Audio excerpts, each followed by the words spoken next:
malih otrocih je res pomembno, da mislimo nanje že, ko izbiramo počitniške cilje. Tukaj bi rekla predvsem iz dveh razlogov. Nekateri otroci slabše prenašajo potovanja, vožnjo. Če vemo, da imamo takega otroka, jaz mislim, da je smiselno, sploh dokler so majhni, da te cilje primerno izberemo, se pravi, da otroka, za katerega vemo, da težko prenaša vožnjo, da mu je slabo, da vedno joka, da ne more zaspati med vožnjo, pač ne bomo peljali nekam daleč, a ne. To pravzaprav morda ne izgleda čisto zdravstven problem, ampak sigurno pa prispeva k duševnemu miru pri vdihu družine, če za nami ni en dan joka med vožnjo. Fino je, da potujemo ponoči, da si otroci med vožnjo spočijajo, da tudi pot lažje prenesejo. Zdaj, druga stvar, ki se mi zdi pomembno, sploh ko potujemo na počitnice na morje z malim otrokom, je pa, da se pozanimamo, kako je z naravno senco. Pri malih otrocih je pomembno, da imamo na razpolago, ne vem, gozdiček ob plaži, dovolj naravne sence.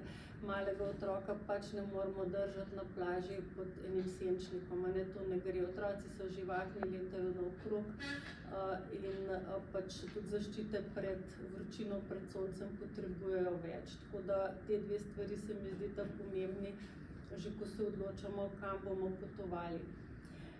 Sicer glede potovalne lekarne zelo podobno kot pri odraslih, pri otrocih enako pomembno je, da imamo nekaj proti vročini in bolečini. To sta tako za otroke kot za odrasle večinoma učinkovini paracetamol in pa ibuprofen. Vse to, tako kot je kolegica povedala, lahko dobimo tudi brez recepta v lekarnah, tako doma kot praviloma v počitniških krajih. Pomembno je, da smo pozorni na roke uporabe, da pogledamo, a se zdravilo hrani na hladnem ali je lahko na sobni temperaturi, da redno preračunavamo odmerke glede na težo ali pa starost otroka. To pač pri otrocih nam je nekako redna domača naloga, ker je treba pač odmerke prilagajati. Tudi za otroke je fino, da imamo kakšen antihistaminik, se pravi zdravilo proti alergiji. Zdaj, tisti, ki imajo znane alergije, tisti imajo tako ali tako predpisane kompletke, ki so namenjeni za primer, da otrok zaužije ali pride v stik z alergenom, ki je zanj znan. Pa tudi za vse druge je fino, da imamo nekaj od teh zdravil s seboj, za primer kakšnih hujših reakcij ob pikih insektov, ob stiku s kakšnimi rastlinami, morskimi živalmi ali pač če zaužijejo neko hrano, ki bi povzročila eno reakcijo.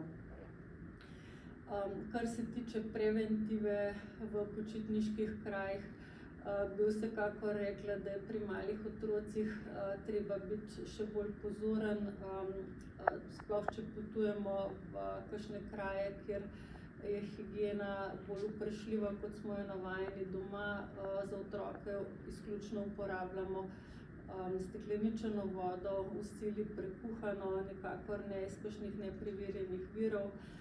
Izogibati se je potrebno svežemu sadju ali pa zelenjavi, ki jo nismo sami olupili, sami temeljito umili, tako da tukaj sploh pri otrocih bi odsvetovala razne kupljene smutije, solate in tako naprej.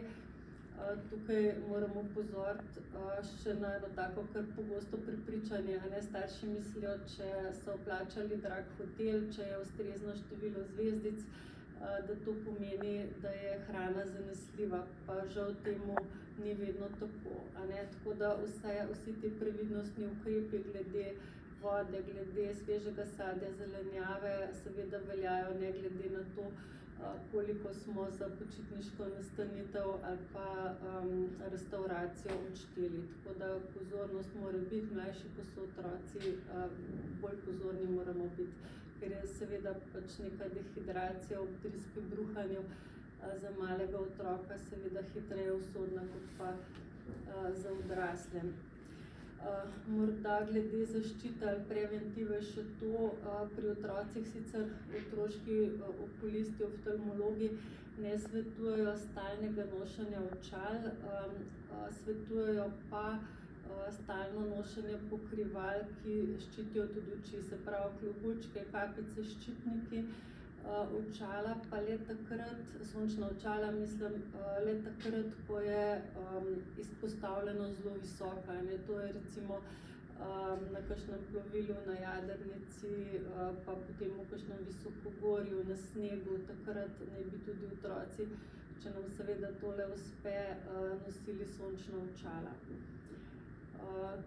Morda še besedico dve o poškodbah, to je tudi pri otrocih bolj kot ne vprašanje časa, a ne, tisti padci, odrgnine, rane so kar pogosti, tako da, tako kot je kolegica rekla, pri otrocih velja še bojno pot, ne smemo brez ene zaloge, tiste vsaj minimalne za oskrbo ran, tako da razne gaze v bližji rane temeljito umijemo s čisto vodo, lahko tudi milom pokrijemo.